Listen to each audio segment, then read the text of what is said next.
네, 안녕하십니까. 저는 조성우라고 합니다. 이번 시간에는 사법부의 실체에 대해서 한번 이야기해 보도록 하겠습니다. 이것들은 완전히 그냥 부패의 끝판왕이라고 해도 과언이 아닐 정도입니다. 제가 2009년쯤 들어서가지고 감시가 한 20년 가까이 지속되다 보니까 도저히 못 찾겠다 싶었죠. 그래서 이제 상속 지분이 있었는데 그 지분에 대한 이득금을 내놔라고 부모 형제들을 대상으로 소송을 하게 됐어요. 그때 당시에 또 무슨 일이 있었냐면 아버지가 돌아가시고 어머니가 이제 뇌출혈로 쓰러졌죠. 쓰러졌는데도 불구하고 저는 안 가보고 병원에 가보지도 안 하고 소송을 걸었습니다. 정상적인 상황이라면은 이 형제들이 나와가지고 법정에 나와가지고 온갖 욕을 다 해야 정상이지 않습니까? 요 두 번의 재판 과정 중 한 10여 차례 가까이 한 번도 안 나옵니다. 형제들 중에 형제들 이름이 조주영, 조성미 이렇게 두 명이거든요. 이런 정황자를 바탕으로 해가지고 이제 검찰에다 이제 고소를 하게 되죠. 그때 당시에 김도읍이었습니다. 검사 김도읍. 그리고 창원지검에 다시 이제 소송을 걸었죠. 고소장을 제출했죠. 검사 김도읍 이때는 임마는 그때 당시에 이제 부산지검에 있었는데 아마 제대로 읽어보지도 않을 거예요. 그럼 밑에 사무장이라는 사람이 대충 보고 그냥 처리했을 겁니다. 근데 요 재판 중에 제가 그러니까 사람 생각 있는 기계가 상용화됐다는 그 내용을 제가 이제 유튜브에서 확인을 하게 되는데요. 그 내용에서 이제 됐다는 걸 확인했죠. 그래서 그 내용을 이렇게 포함을 시켜서 검찰에 이제 고소장을 제출하게 되죠. 이 조사점 해달라. 20년이라는 세월을 이것들 때문에 헛성 세월을 보냈다. 조사점 해달라 하게 되죠. 검사 김도읍일 때는 아마 이게 그때 기각 처리됐던가 하여튼 그렇고 검사 신민양이 때는 공남정결 처리됩니다.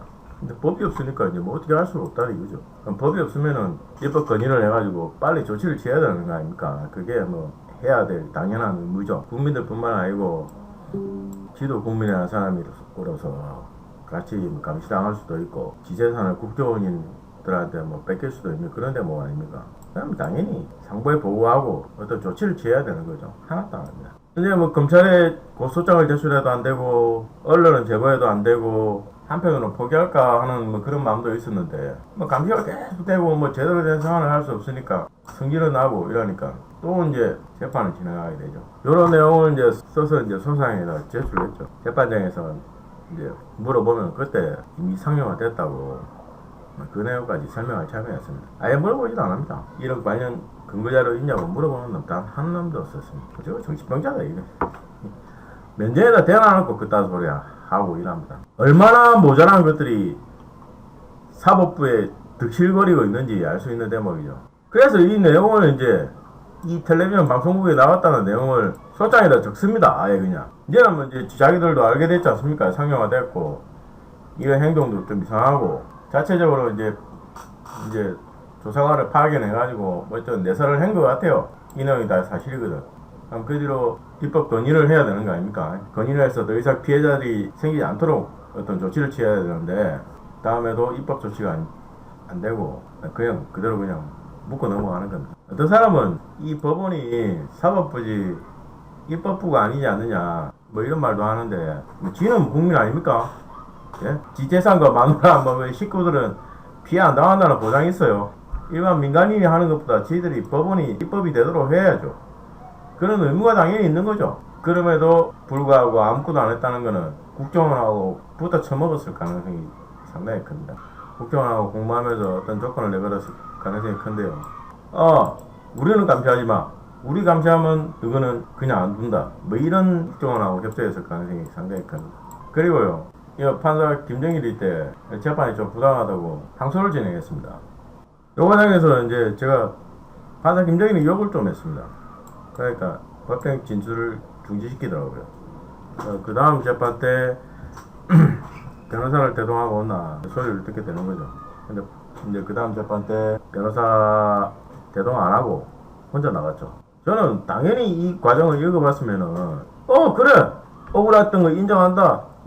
하지만 더 이상 법정에서 욕은 하지 마. 얘네들 하는 행동도 이상하고 판사 김정일이 재판 잘못했고 판사한테 욕할 만했다. 법정에서 더 이상 욕은 하지 마. 이런 식이 될 줄 알았는데 이것들 아예 읽어보지도 않았어요. 그래서 이제 제가 이제 나는 억울하다. 법정 진술권 달라 하고 계속 요구를 하니까 감시해버립니다. 판결문을 쭉 읽어보는데 뭐 전혀 없었던 내용이 막 들어가는 거예요. 그래서 좀 이상하다 싶었죠. 이제 교도소 나와가지고 내가 녹음했던 파일하고 대조를 해보니까 전혀 없었던 내용이 포함되어 있는 겁니다. 판결문에. 그 내용을 한번 들어보겠습니다. 소송 구조 결정은 받아보셨습니까? 예, 받아왔습니다.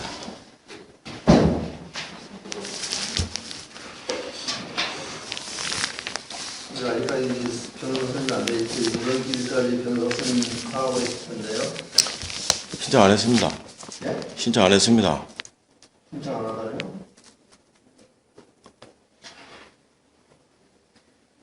자, 변호사 선임을 이번 기일까지 안 하면 소송을 각하합니다.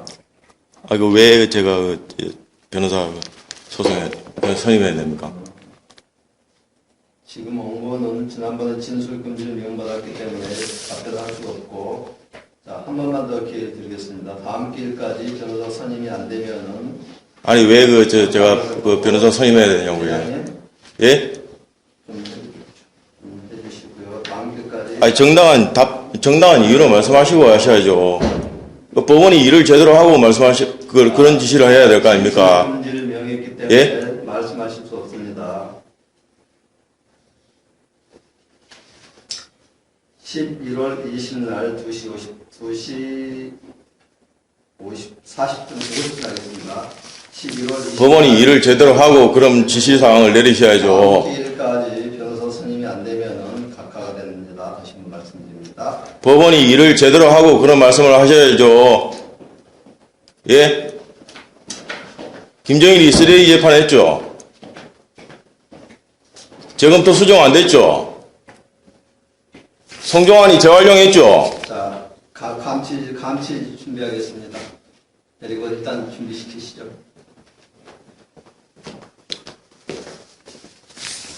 판결문의 내용은 뭐냐? 야, 여기 보면은 법원이 나한테 뭘 해주느냐, 나에게 해준 것이 무엇이냐, 이 내용이 딱 포함되어 있는 거예요.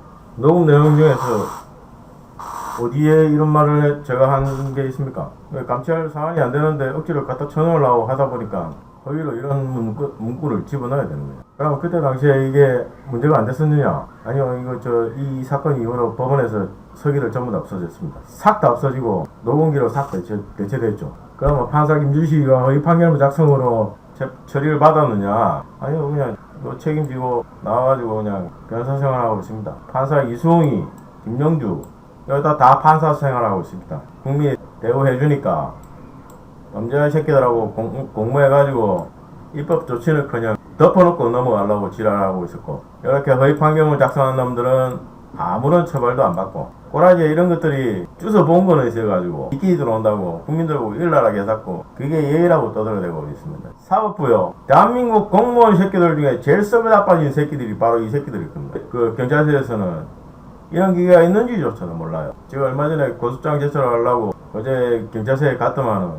그런 거는 불가능합니다. 이지랄하고 자빠졌습니다. 텔레비전 방송 나왔다는 내용을 보여주니까 그거는 텔레비전일 뿐이고요.